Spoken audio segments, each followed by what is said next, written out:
There's no guarantee to free speech on misinformation or hate speech, and especially around our democracy. Well, hello and welcome back to the channel. If this is your first time here, my name is Rita. I hope you guys are doing well. So we have got to talk about Kamala Harris's VP pick. So she has finally decided to go with Governor Tim Walz of Minnesota. He is, I would venture to say he is worse than Gavin Newsom and he is worse than Kamala Harris. Now, let me tell you why I think he's worse. He is a true believer. Don't ever shy away from our progressive values. One person's socialism is another person's neighborliness.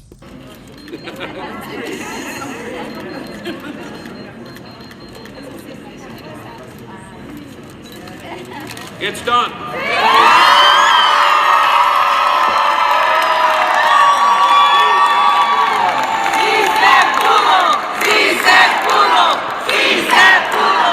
He is the governor that sat by when the BLM riots and Antifa riots happened in Minneapolis, and they burned the whole place down. They burned down the police station, the main police station that they are now turning into some kind of people's democracy, communist, whatever it's going to be, community organizer meeting place or something. When Minneapolis was burning down, he basically chastised the police officers and celebrated this momentous event.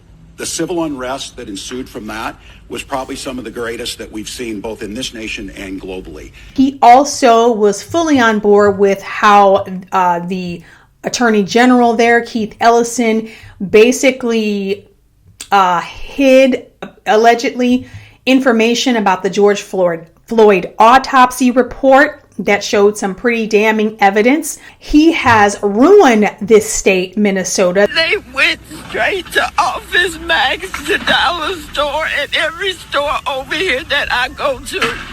I have nowhere to go now. I have no way to get there because the buses aren't running. Tim Walz, during COVID, created a snitch hotline. That's right, a snitch hotline. Hello, you have reached the Department of Public Safety stay-at-home hotline. The information you leave is considered public information. At the tone, please leave the following information: your name, your callback number, how the stay-at-home order is being violated, and where the stay-at-home order was violated. Thank you. So this governor pushed people to snitch on their neighbors if they left the house. He is all about Minnesota turning into Mogadishu, little Mogadishu. He changed the state flag. Whoa, wait a minute.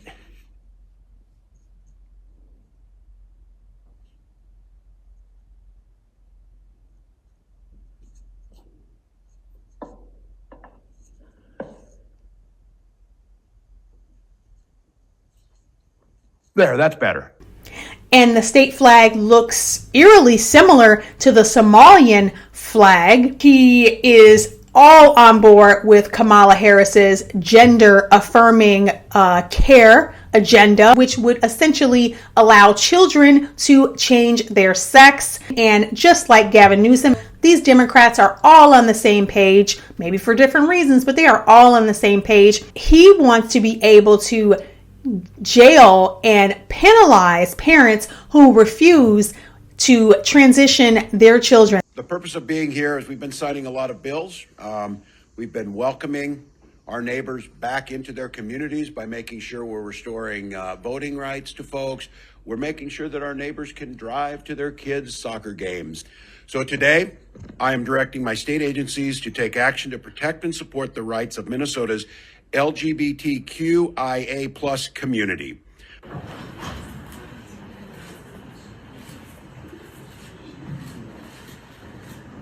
Last name? I'm going to do it. Here it is. And guess what? Love wins. Here you go. He does not believe in private property. People in the Minneapolis area are reeling from homeless people being able to sleep just behind their house, halfway in their yards. I watched a documentary where this poor woman was crying because she has been assaulted and abused by random druggies on her property that she cannot move. Why? Because the governor and all of the people now, the crazy communists now running Minneapolis, they are driving Minneapolis into the ground. And now she's picked this guy to run the entire country. We need to be praying, because the fact that she would even pick him says two things to me. Either A, the Democrats are purposely imploding the party, and you gotta wonder why. Or they are so confident of their ability to win this election. The person you're about to meet, Liban Mohammed, aka King Liban 1, boasts about the hundreds of absentee ballots in his car. Numbers don't lie. Wajeda gaarigaygu waa buuxaa. Waxaas waa absent ballot salka yaala. Soo ma jeedin. Fiiri, waxaas oo dhan soo ma jeedin. Waa buuxaa gaarigaygu. Waa buuxa yaala. Waxaas kullu waa Jamaal Cusmaan way. Fiiri. 300 clear maanta soo dhacday oo Jamaal Cusmaan. Yeah. There was video. You can see the video. There was a video out and about that he has the ballots in his car. Right. And talking about the only way you can win is with money. I was looking at them and they were not filled. They were blank. Who is the one filling out the absentee ballots? People who work with, like Ilhan Omar. He is not going to garner any sympathy from farmers. I know that this is their whole shtick. They think that they're going to be able to garner some support from, white rural, farmers. I live in a white rural farming community. There is a sea of Trump signs out here, and you will not be able to convince these people that Tim Walz, the current governor of Minnesota, who we sit from across the state line watching him basically burn Minnesota down, you cannot convince these people that Tim Walz is their guy. What these Democrats think, they think we're stupid. They don't only think black people are stupid, but they also think rural people are stupid. They are so full of themselves that they really think that they can pull a fast one. Please let me know, what are your thoughts on this? How do you feel about this vice president pick?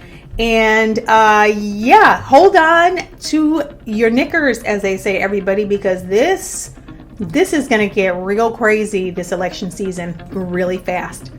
So until next time, ciao. God bless.